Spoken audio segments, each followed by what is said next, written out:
quickly. Now it's everybody can get in there and do what they need to do. So we're really happy to have been here for that, and I want to thank everybody that's been involved in it. We also understand that there were significant damage to people's homes and businesses, and we want to make sure that we're doing all we can to clear the burdens that folks are dealing with when it comes to recovering from this storm. There's certain things, the debris is there. We can't get that, we can't put that back together, pretend that didn't happen, but we can make it as easy as possible for people to get back on their feet. So today I'm announcing that we're signing an executive order to extend deadlines for payments of property taxes in the FEMA counties that were designated for damage based on Hurricane Ian.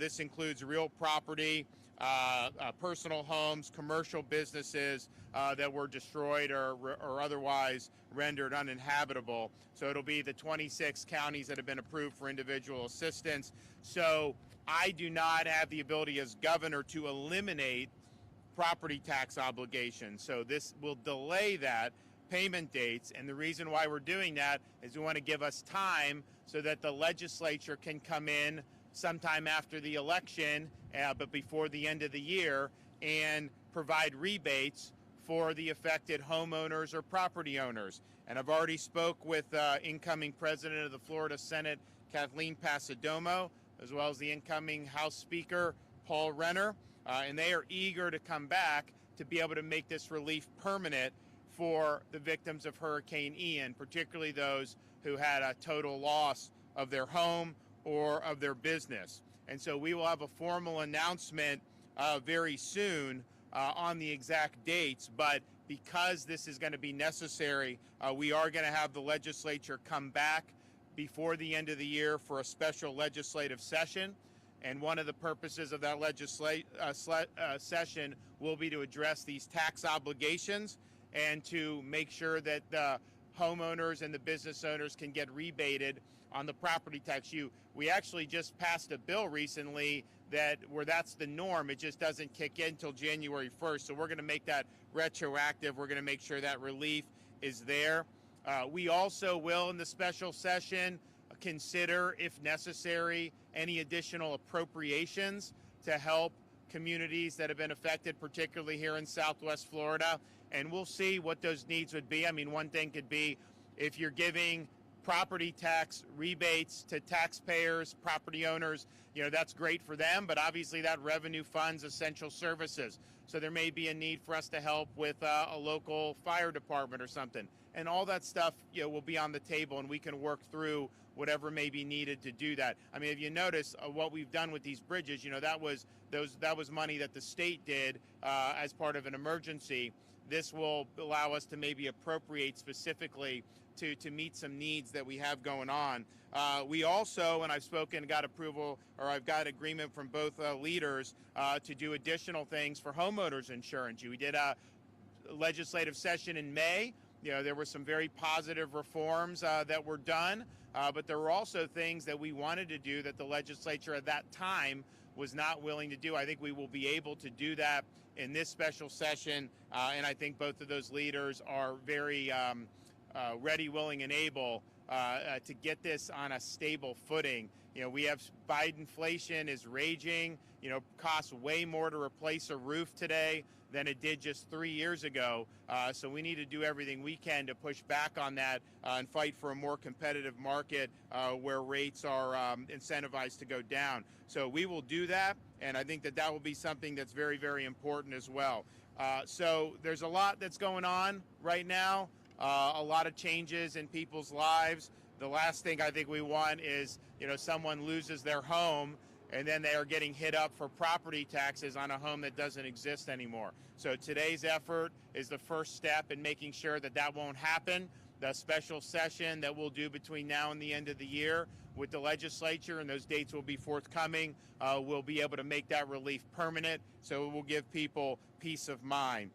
We're going to continue to work hard. We've got some additional items that we're working on in my office, and I know the folks down here have been working with Kevin Guthrie on additional needs, and so we're going to be having probably some pretty good announcements. I think we'll be ready for roll out some more policy relief both tomorrow and hopefully Saturday, or definitely tomorrow. Yeah, I think we'll do Saturday as well. So we want to just keep it coming, and so stay tuned on that. I want to thank everybody who's been working on these efforts. I do want to thank the First Lady. You know, the disaster fund, I think, had $46 million that she's done. So that's a huge amount of money. A lot of people want to be supportive. We know that there's going to be additional folks that are coming in really big for that. And there's already been millions of dollars obligated, provided to groups helping people. But there's going to be many more in the days ahead. Okay, we'll start with DEO Secretary Dane Eagle. Well, just a week ago, the governor called for a roundtable with local businesses around the community to hear their concerns. And Marty Harity here with Doc Ford's was one of those individuals and raised the concern about property taxes. And here we are a week later, the governor acting with an executive order to delay that. So we're acting quickly thanks to the governor's leadership. We're going to continue to act on those concerns and see what else we can be doing. But thank you to Marty Harity for all you're doing to help lead the business community. We got Rep. Botana here as well. We just did a walkthrough. Marty says if government can get out of the way, let's get debris cleared, let's get power up, let's get the bridges open, which the governor is helping lead the charge on, and we can help Marty with other things. He's hoping to serve Thanksgiving dinner here in this restaurant behind us. Now that's incredible. That's incredible. So thank you, Marty. And Rep. Botana wants to open up his marina next week. So we are going to continue with the governor's leadership to help these businesses do that, cut the red tape, make sure they're opening, serving our community, and then paying their employees. We do realize a lot of people are out of work through no fault of their own. The governor's cut red tape. Disaster unemployment assistance is available. We realize people don't necessarily want to be on that. They want to work. So the sooner Marty can open, the sooner they can get back to work. We also have dislocated workers grants, so if they don't want to do disaster unemployment assistance, they can go back to work in the community and get paid to do so. But these are all the results of the governor listening and acting, and that's incredible. We also held a pop-up disaster recovery center for businesses yesterday. We have the permanent ones, 2 in Lee, 1 in Collier, 1 in Charlotte, 1 in Sarasota, but we still went up yesterday for businesses. We served about 100 businesses. A third of them were in the marine fisheries community. We realize that they're hardest hit, and we want to help, and we're going to continue to focus on that.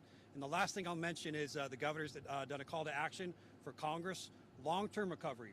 We're doing short-term recovery right now. We want to get businesses operating. But bridges, water, sewer, there's going to be needs years to come. And we work with Congress and HUD to do that for infrastructure. The governor announced last Monday $126 million for the Panhandle, 4 years after Hurricane Michael. We've been doing that year after year after year. Well, we want to be back a year from now, not 2 years from now. So we're going to continue to call on Congress, and I know the local representatives are certainly eager to act to make sure that we can hopefully announce some awards a year from now and not 2 years from now. So we'll be continuing to work on that. Thanks to the governor's leadership, and thanks to the local business community for their efforts. Okay, Matt Caldwell.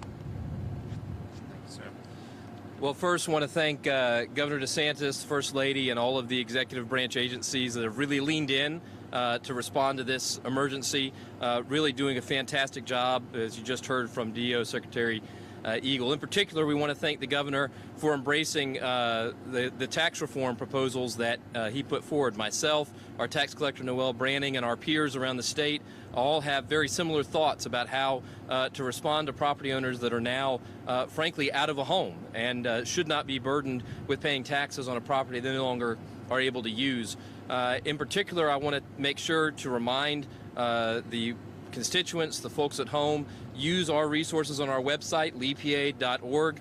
If your home is damaged, if you have issues with your property, you can go to our website, click that link, tell us what's going on. That's going to facilitate getting that process sped up and to a conclusion. Of the 550,000 real property parcels in Lee County, we're estimating about 100,000 are going to have to be significantly reviewed over the next 8 months. And the more that our constituents help participate in that process, the quicker we can make sure that they get the tax relief that the governor has talked about here this morning. So again, lepa.org, the tax collector, myself, we're looking to help those constituents. Make sure to reach out to us. Thank you, guys. And if there's with the taxes, I mean, we basically took the feedback, put in this executive order to delay. We'll work with the legislature to effectively provide the rebate to forgive. But if there's other things that need to be done, these guys know, just let us know. We want to be helpful. Let your representatives know about what the legislature can do when they do meet, and hopefully we'll have those dates nailed down very soon. But it will certainly be before the end of the calendar year. And I think that there may be a whole bunch of other stuff that storm related that we may be talking about, and we're happy to do that. I mean, we want to. My view is we're not just sitting here, expecting everyone else to do our work for us. We obviously work with whoever will help, FEMA or whatnot, but we want to lead and we want to get things done as rapidly as possible.